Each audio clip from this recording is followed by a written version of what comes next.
Վրաստան, Թուրքիա, Իրան, Ադրբեջան։ Ինչ են անում Հայաստանի հարևանները, ինչ է կատարվում այդ երկրներում։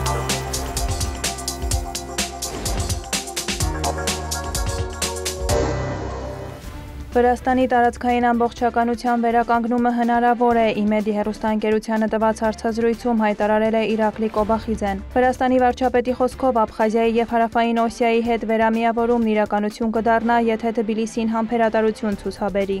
Կարծում եմ, որ հետևողական քաղաքականության և համբերատարության դեպքում կարելի է հասնել ցանկացած նպատակի, այդ թվում մեր գլխավոր երազանքին՝ տարածքային ամբողջականության վերականգնմանը։ Ավելի վաղ իշխող վրացական երազանք կուսակցության գործադիր քարտուղար Մամուկա Մդինարաձեն հայտարարել էր, որ Թբիլիսին հակառակ շրջանառվող լուրերին չի պատրաստվում համադաշնություն ստեղծել Աբխազիայի և Հարավային Օսիայի հետ։ Նա նշել է, որ այդ քայլով իշխանությունը կասկածի տակ կդներ պետության տարածքային ամբողջականությունը։ Մդինարաձեի խոսքով երկրի վերամիավորումը երազանք է, որն անպայման կիրականանա։ Վրաստանի խորհրդարանի խոսնակ Շալվա Պապուաշվիլին միջխորհրդարանական միության 150-րդ վեհաժողովի շրջանակում հանդիպել է Թուրքիայի ազգային մեծ ժողովի նախագահ Նուման Քուրթուլմուշի հետ։ Քննարկվել է միջխորհրդարանական հարաբերությունների հետագա խորացումը։ Որոշում է կայացվել առաջիկայում նախագահների մակարդակով սահմանել Վրաստան-Թուրքիա-Ադրբեջան խորհրդարանական եռակողմ համագործակցության ձևաչափ։ Պապուաշվիլին շնորհակալություն է հայտնել իր թուրք գործընկերոջը Վրաստանի ինքնիշխանությունն ու տարածքային ամբողջականությունը սատարելու համար։ Կողմերը պայմանավորվել են խորացնել Վրաստանի և Թուրքիայի միջև ռազմավարական գործընկերությունը։ Խորհրդարանների նախագահները քննարկել են նաև տարածաշրջանում և աշխարհում տեղի ունեցող իրադարձությունները, այդ թվում Ուկրաինայում պատերազմը դադարեցնելու խաղաղ նախաձեռնությունները։ Քուրթուլմուշը Պապուաշվիլուն հրավիրել է Թուրքիա։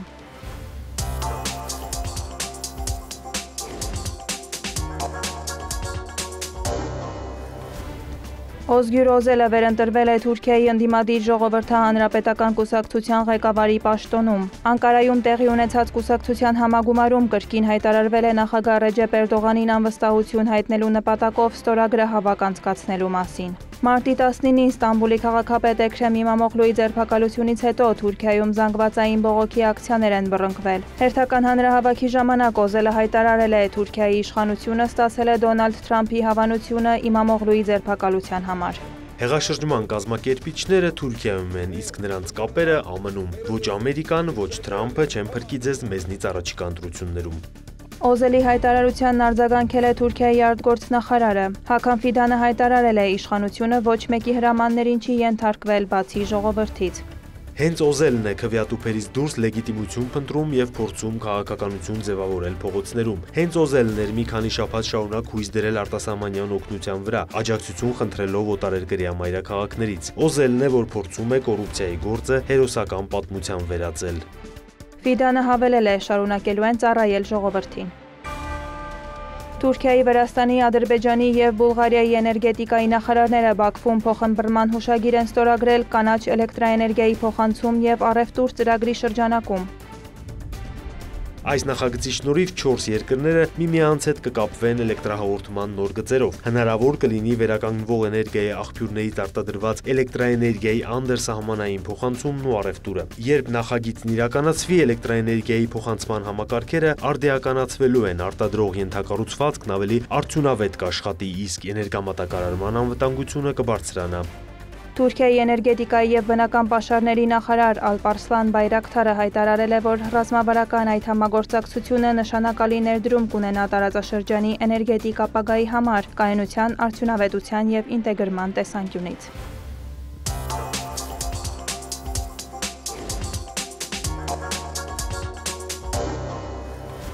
Թեհրանը պատրաստ է բանակցել ԱՄՆ-ի հետ հավասարը հավասարի պես, այլ ոչ թե սպառնալիքների ներքո, հայտարարել է Իրանի նախագահը։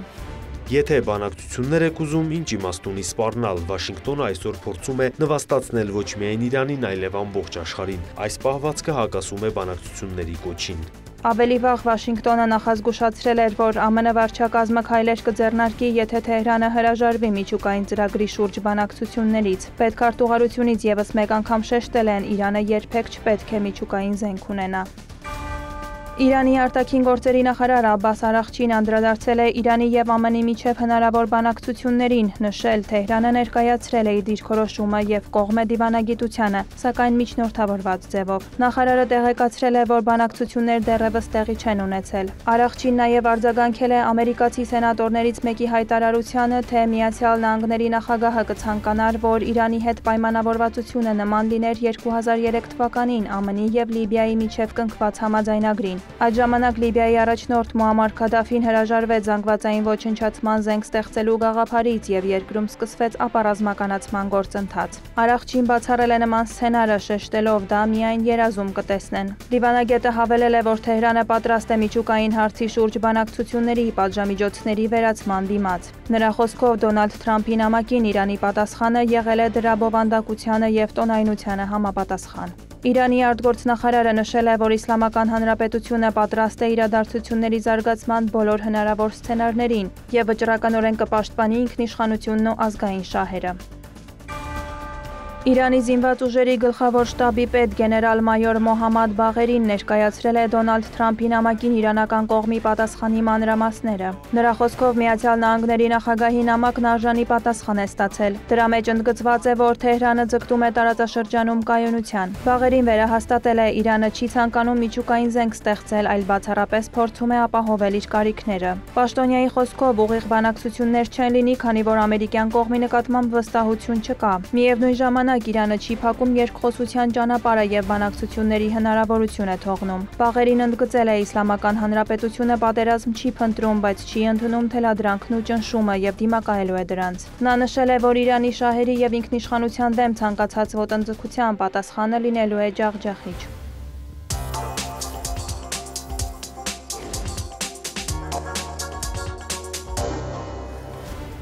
Մենք պետք է վստահ լինենք, որ մեր բնական գազը պահանջարկ կունենա Եվրոպայում, Հարավային Գազային միջանցքի խորհրդատվական խորհրդի 11-րդ նախարարական նիստում և կանաչ էներգետիկայի խորհրդատվական խորհրդի 3-րդ նախարարական նիստում հայտարարել է Իլհամ Ալիևը։ Ադրբեջանի նախագահի խոսքով, եթե Բաքուն նման երաշխիք չունենա, ապա ոչ ներդրողները, ոչ երկրները այդ ծրագրին գումար չեն տրամադրի և բնական գազի հսկայական դեֆիցիտ կառաջանա։ Նրա խոսքով ադրբեջանական պաշարները հայտնի են, առաջիկայում կմեկնարկի արդյունահանումը նոր հանքավայրերում։ Ալիևը նաև նշել է, որ Հարավային Գազային միջանցքն աշխատում է ամբողջ հզորությամբ և կարիք կա այն ընդլայնելու և դրա համար միջոցներ են պետք։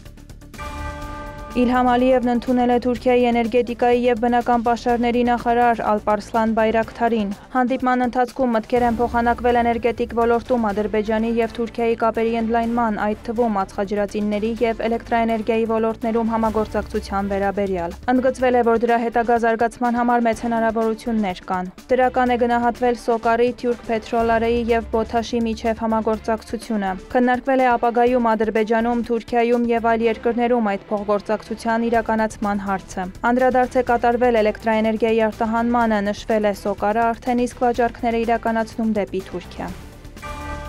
Ռուսաստանն ու Ադրբեջանը փոխզիջում են փնտրում Բաքվում Ռուսաստանի տան հարցում, բոլորը կառուցողական ու լավատեսորեն են տրամադրված, հայտարարել է Ռոսսատրուդնիչեստվոյի ղեկավար Եվգենի Պրիմակովը։ Նա հույս է հայտնել, որ Ռուսաստանի տան աշխատանքը լիարժեք կվերականգնվի։ Փետրվարի 3-ին Ադրբեջանը նոտա էր հղել Ռուսաստանին Բաքվում Ռուսաստանի տան գործունեությունը դադարեցնելու մասին։ Ադրբեջանի ԱԳՆ մամուլի քարտուղար Այխան Հաջիզադեն հայտարարել էր, որ ադրբեջանական կողմը պատասխան քայլեր է ակնկալում Մոսկվայից։ Ադրբեջանական ԶԼՄ-ները գրել են, որ կենտրոնը ռուսական մշակույթի առաջխաղացման պատրվակով լրտեսությամբ է զբաղվել։ Կենտրոնը փակելու պահանջը հնչել է Ղազախստանում ադրբեջանական ինքնաթիռի կործանման հետ կապված Բաքվի և Մոսկվայի հարաբերությունների վատթարացման ֆոնին։ Ավելի վաղ Կրեմլում ափսոսանք են հայտնել Ադրբեջանում Ռուսաստանի տան փակման կապակցությամբ։ Վարդուհի Հարությունյան, հարևաններ։